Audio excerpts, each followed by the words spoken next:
Are you applying rosemary oil on your scalp or other growth stimulant for hair regrowth, but you are not seeing any results? Then this is a video for you, because I will talk about what could be possible reason why you are not seeing results from treatment, and also share my experience with the growth stimulants and how I was able to get amazing results in terms of hair recovery by using the right type growth stimulant in my case. So watch this video to learn how you can get back your hair, like how you can restore your hair. And for you guys who are new to the channel, my name is Alex. I'm previously a hair loss sufferer. I was dealing with hair loss for almost a decade before I was able to regrow back my own hair, and I'm also a certified trichologist. So when it comes to the hair growth and growth stimulant, like the thing with growth stimulation is that first of all, and it doesn't matter what kind of growth stimulant you're using, but first thing is to make sure that your hair loss is stable, right? So this is very important. It doesn't matter if you are using natural growth stimulant or pharmaceutical growth stimulant, but hair loss has to be stable before you add the growth stimulant. Second one is very important as well. It is about that you have to have a healthy scalp environment before you add a growth stimulant. Because if your scalp is not healthy, first of all, it will be less effective to growth stimulate the hair growth on hair follicles itself, but also it can cause other issues on your scalp if the scalp is already in inflamed state or has dermatitis, for example, or has a high fungal activity. Then adding a growth stimulant can aggravate those issues and cause that you will have more hair fall, more hair shedding, and there will definitely won't be any results from it, right? So this is also important. So take care of your scalp, make sure that your hair situation is stable, like hair loss progression has stopped and you are not shedding hair before you add the growth stimulant. And when it comes to the growth stimulant itself, let's say for example, if you are considering rosemary oil, like rosemary oil is a mild growth stimulant. And what is important to understand with it is that, for example, if your hair loss is, let's say, more advanced, more severe, it may not be enough in terms of hair recovery if you are using a mild growth stimulant such as rosemary oil. And the thing with rosemary oil and the popularity of it is that there was a study not long ago that compared rosemary oil with Minoxidil. And in that study, they used Minoxidil 2% version, right? Not 5% version, but 2% version. And 2% version is different than 5% because it is much less strong. And they basically compared it to rosemary oil. And then they found out the rosemary oil was have a similar effectiveness as Minoxidil 2%, and that's why it kind of became viral, and everyone started to talk about that one could use just a rosemary oil to stimulate the hair growth instead of Minoxidil. And thing with, for example, 2% Minoxidil is that 2% Minoxidil is for someone who has very recent hair loss, right? And the hair loss itself has been occurring for a very short time, right? So it doesn't have to have a strong growth stimulant, such as, for example, Minoxidil 5%, that is more for advanced hair loss that has been going on for a while. In that case, for example, with recent hair loss, 2% Minoxidil can work, right? And again, this is also applies, for example, for rosemary oil. If the scalp is okay, if the scalp can handle it, then rosemary oil can be an option for someone with recent hair loss. And for example, if you see reviews of rosemary oil, you can see that the guys who have some results with it, they often are younger, they have a recent hair loss that is not advanced, right? So there is a specific context to it, right? So if you are having advanced hair loss like I had, like for example in my case, adding a rosemary oil would not be enough to regrow my hair, right? And additionally, for example, if you look at, for example, Zap Sanders, like he did the rosemary oil, he did a couple other approaches in terms of Minoxidil at the end, but still, because of all the wasted time he wasted on addressing this problem, he ended up with a hair transplant.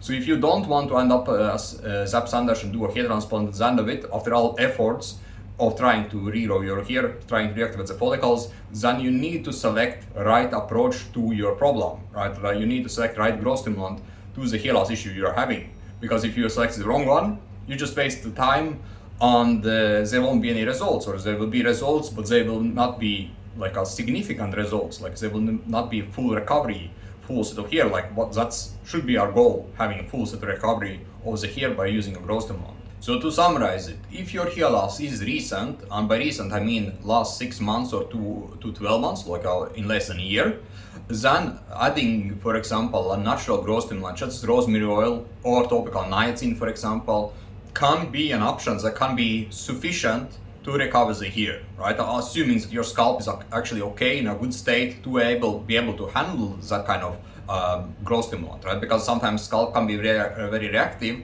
to, for example, essential oil application, or it can have, for example, higher fungal activity, and then oil, for example, can be a problem, and it can also be issue with rosemary oil, right? But let's assume that those variables are addressed. You have addressed those variables and everything is fine in your scalp, then, and your hair loss is just recent, then rosemary oil can be an option in this kind of scenario. But if your hair loss is, let's say, more advanced, let's say the hair loss has been going on for 2 years, 3 years, or even 5 years, for example, then using a growth stimulant such as rosemary oil is just a waste of time, right? You're not going to be able to recover the hair and reactivate the follicles, because the hair loss, like your hair loss situation or hair loss progression, require much more potent approach to reactivate the follicles itself. And if you do select the wrong growth stimulant, basically what will happen is that you just, like I said, end up wasting your time, and there won't be any results. And at some point, what can happen is that you just give up on addressing this problem, and it basically end up with either shaving it all off or doing a hair transplant. And the question I often get is about how to make growth stimulant more effective. And simple approach to it is to use a microneedling, right? So here I have a derma stamp. I personally prefer derma roller, but derma stamp is also an option, or both of them will work. Like derma roller is more for the scalp that is like a more oily scalp, but derma stamp is usually better for scalps that is more on dry side or sensitive, right? So this is derma stamp. And the way you basically would do it is that you would do derma stamping or microneedling before growth stimulant application. But before you consider adding microneedling to your treatment, make sure that your scalp is actually okay with the growth stimulant, right? And you make sure that your shedding or daily hair fall is also under control, because if you add like a microneedling to your scalp, or do microneedling to your scalp before application growth stimulant in your scalp is already not right state, it just will aggravate the problems, right? And also, always make sure that your scalp is clean and you have washed it before, right? So always have a clean scalp before you actually do microneedling, because if your scalp is having some dirt on it, what can happen is that if you start to do microneedling, that dirt can stuck into the skin tissue, and it can cause other problems in your scalp, like either inflammatory problems or bacterial problems. So always make sure that you do address this problem by having clean scalp. And also needles itself for derma stamp or derma roller has to be clean before you use them, right? So always make sure that the needles are disinfected, and also your scalp is in the clean state to avoid any problems. And if you do it correctly, let's say for example your hair loss situation is stable and shedding is low and your scalp is in a healthy state, then adding microneedling can help you to make the treatment much more effective, right? So for example, in my case, I didn't see that much results with just minoxidil application. Like I used in the past 5% minoxidil to regrow my hair, and for me what happened is that it was not as effective until I added microneedling. And basically when I added microneedling to my treatment, minoxidil becomes so much more powerful, so much more effective in terms of hair recovery. So using microneedling in the right scenario, in the right context, can be very helpful. But again, it requires that your scalp is in good state, that your shed is in a like a low range and stable, and also that you are using correct growth stimulant to the hair loss progression or hair loss problem you're having. And for you guys who are struggling with the hair loss and you need help and guidance for it, either get a hold of the Rapid Regrow Formula workbook, where I have added all the steps to regrow your own hair, and I have actually a printed version here, like this is a workbook, where it is all the steps you need to recover your hair. And if you want to have more guidance, more personalized plan to approach this hair loss problem, then of course you can book a session below this video. Let's speak, let's find a solution to your hair loss problem once and for all. Thanks for watching, see you guys, and see you next time.